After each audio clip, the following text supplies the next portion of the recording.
Yung konting kaalaman lang mga kamekaniko tungkol dito sa lumang barbula tsaka bagong barbula. Yan.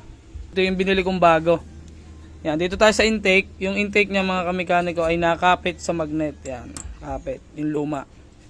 Tapos yung intake na bago nakapit din yan. Yan, kapit din sa magnet. Oh.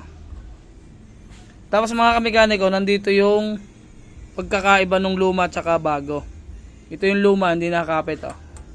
Ano, hindi nakakapit mga kamekaniko. Tapos itong bago na exhaust, kapit. Yan. Ito yung luma. Ayaw kumapit.